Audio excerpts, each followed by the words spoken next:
क्या कर रहा हूं मैं? दर्पण में देख रहा हूं। आप लोग भी प्रतिदिन देखते होंगे, परंतु प्रतिदिन अपना मुख देखने के बाद भी उस पर लिखी एक बड़ी सीख देखना भूल जाते हैं। अब आप कहेंगे कैसी सीख?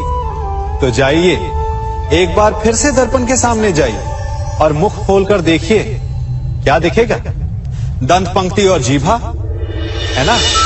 अब विचार कीजिए, दंत जन्म के पश्चात आते, एक नहीं 2 बार आते, परंतु मृत्यु से पूर्व नष्ट हो जाते हैं। और जीभा जन्म पहले से होती है, परंतु मनुष्य के मृत्यु के पश्चात भी उसके अस्तित्व में रहती है ना आश्चर्य की बात?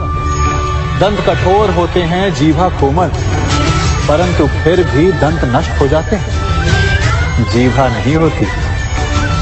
यही रहस्य है कि हठी और कठोर लोग शीघ्र नष्ट होते हैं और कोमल लचीले आवश्यकता के अनुसार स्वयं में परिवर्तन ला सकने में सक्षम लोगों का ही अस्तित्व रहता है। अर्थात परिस्थितियों के अनुसार स्वयं को लचीला बनाना सीखिए और आपका जीवन सरल हो जाएगा। संबंध एक सहारा होता है जीवन का, और संबंधी वो होते हैं जिनसे आवश्यकता पड़ने पर सहायता मांगी जा सके, जिन पर विश्वास किया जा सके कि बुरे समय में वो हमारे काम आएंगे। कभी ऐसा भी हुआ होगा कि आपके पास कोई सहायता मांगने आया, या ऐसा भी हो सकता है कि आप किसी के पास सहायता मांगने गए हैं, परंतु प्रश्न ये उठता है कि क्या केवल किसी के मंतव्य में उसकी सहायता इसीलिए कर देनी चाहिए क्योंकि वो आपका संबंधी है? अब आप कहेंगे कि ये कैसा प्रश्न हुआ? तनिक सोचिए, एक अस्त्र बनाने वाला जब अस्त्र बनाता है तो ये अस्त्र किसको देना है उसका अधिकार उसी के पास होता है। वो चाहे तो ये अस्त्र किसी को भी दे सकता है, वो एक सैनिक को भी दे सकता है या एक डाकू को भी, और यही अस्त्र 2 भिन्न कार्य कर सकती है। यदि डाकू के हाथों में आ गई तो उसका भय दिखाकर वो लोगों को लूटेगा, निरपराधों का रक्त बहाएगा। सहायता करने वाले की भी अवस्था ऐसी ही होती है। इसलिए किसी की सहायता करने से पूर्व ये विचार कर लेना आवश्यक है कि किसे क्या, कब और कितनी सहायता देनी चाहिए कि उसका दुरुपयोग ना हो। यदि आपकी सहायता से कोई अधर्म हुआ तो उसके उत्तरदायी आप ही होंगे।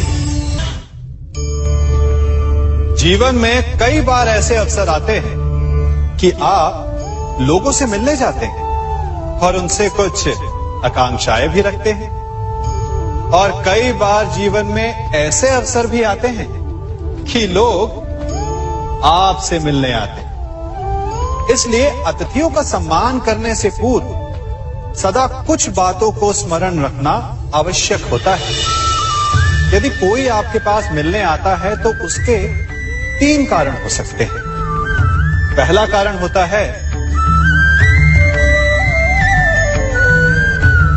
भाव, दूसरा अभाव और तीसरा प्रभाव। तो जैसा अतिथि उसको वैसा ही सम्मान दे। यदि आपके पास कोई भाव से आए तो उसे केवल आपका प्रेम चाहिए, आपका सानिध्य चाहिए, और यदि कोई अभाव में आया तो उसकी उतनी सहायता अवश्य करें जितना आप करने में सक्षम हो, परंतु इतनी अधिक भी ना करें कि वो उस सहायता का दुरुपयोग कर बैठे।